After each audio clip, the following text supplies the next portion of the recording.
Hello, I am Dr. Mary Jo Ruggieri, and I am a holistic health professional. And welcome to Staying Well with Dr. Mary Jo.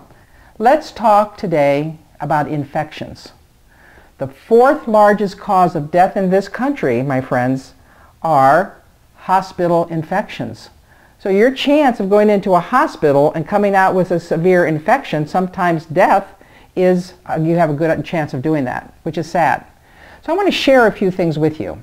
The first thing is that when I did some research on this, the most prevalent thing that we could do to stop this onslaught of infections is washing the hands.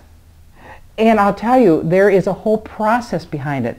And I don't think we, as practitioners of different holistic health modalities, and as clients and as people, we don't think about how long we wash our hands, how we wash them. So today I'm going to give you a few stats that I think are important. First of all, the CDC says that hand hygiene is the single most important procedure for preventing transmissions of what they call ARO, antibiotic resistant organisms. Hospital infections, as I said, are the fourth largest cause of death in the U.S. Now, according to the CDC, 2,400,000 infections occur in the U.S. alone in hospitals. Causes directly 30,000 deaths per year and contributes to another 70,000 deaths per year because of the infections. So it is costing us over $2,300 per incident and $4.5 billion annually in extended care and treatment of infections. Now, something as simple as washing our hands. Now, what I want to say to you too is this isn't just for doctors and nurses, although it's important in the hospitals, very important, and not for just in critical cases, but this is for every day. I think that if you are working with a dentist, that's very important. If you're working with a massage therapist, a polarity practitioner, even if you're getting Reiki, if you're getting some type of work where you're working hands in hands with somebody, if you're working within a situation where you're in a class and you're working with each other and you're sharing different things, I think this is something that we have to really spread universally. So if we can take away 40 to 50 to 60%, they say in some of the research I've read, of infections due to hand hygiene, I think we should show how to do it. So let's roll up our sleeves, okay, and let's talk about washing the hands. It's such a simple thing, but once you really get to understand it, you understand that it takes a long time to do it right, and we don't think about washing everywhere in the hand. So the first thing we're going to do is to start with a good basic soap. I like to use Dr. Bonnard's soap. It has hemp oil in it. Hemp oil has a really key thing of really working on and being antiseptical. Any soap is going to work. I like some soaps that have essential oils in it. This has lavender in it, and I think it's very good. And it feels good as you're washing. You can have that wonderful aromatherapy smell of lavender to relax you. First thing you do is to get your hands wet. Okay, so you can run them. I just happen to have a nice pan here of water, but you get your hands wet. You take the soap and you put the soap in the middle of the hand, enough so that you're going to get a good lather. And you start by circling the hand. And the reason that is your hand has a large surface and many crevices. So you circle the hand and you start to really lather. That's important. I didn't realize it myself, is that you see how the changes come. So you really want to lather your hands so that you see a white film. Then you've got it. Then you start by rolling onto the back of your hands, and you just take that lather and you roll from front to back and put it all over. That's just the beginning now. And you take your time with it.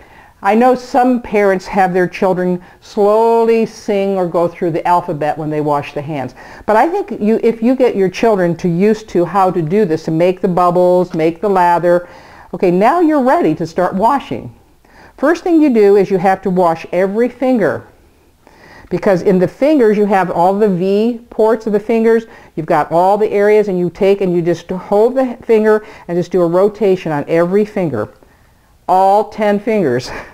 And it's amazing because it will show how, I've seen the pictures of showing where the bacteria was on the hands before a simple washing versus a complete washing, and it's very significant. And the thumb. The thumb, you have the web of the thumb, and you go into the web, and you circle on the web, and you also rotate on the thumb. Now you have to do that on all 10. Now you still are lathering. Sometimes I go back to making the lather a little bit more. So I have that, and I can put it and go back to the other hand and just rotate and wash on every hand and every finger. Now rotate, you have to get in between the webs of the finger, because don't forget, your finger has 4 sides. You got a top, you got a bottom, and you have each side. So it doesn't do well just to wash the tops of your hands and to go like that and not open your fingers and work with every finger as you wash your hands. And teach people how to do it. School children are starting to take little lessons on how to wash the hand. Once you have washed everything, sometimes I'll take my thumb, because we use our thumbs a lot, and I'll go up and down the thumb. Now, also, here's the other variable. Go under your nails just very slightly, because they collect a lot of infection particles right under the nails. And just move them. It doesn't take a long time. You don't have to, spend hours doing it, but go under each nail. Now, it's good to maybe add some more water to it and go back to maybe causing some lather after you've done it. Now, your wrist all the way up through the about 3 inches on your wrist. You take and hold your wrist and cup it and just rotate your wrist.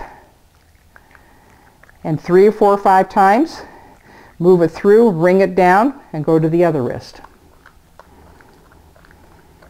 It's a very interesting process, and the more we can do it naturally, and the more we can convince other people to do it. I think it's very important to ask to your massage person, have you washed your hands?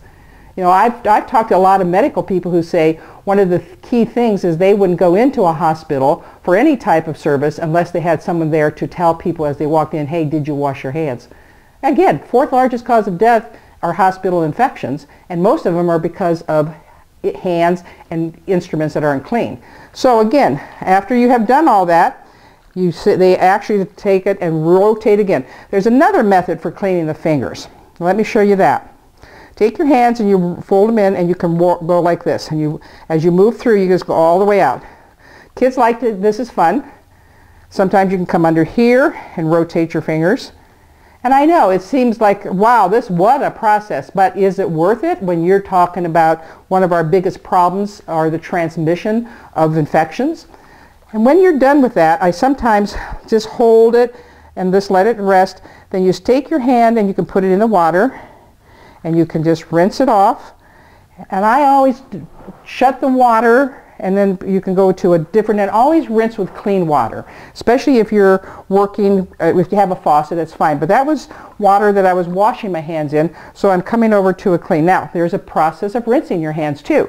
And just take all the soap off first. Just wash all the soap off. If you have the faucet, that will work also. Good. And I also just come under and I just kind of maybe work through the tops, because right in the cuticles you carry a lot of bacteria. And I just soak them for a little bit. Then let it dry just slightly. Just shake your hands off. Again, if you're in the sink, you're doing there, just shake your hands off.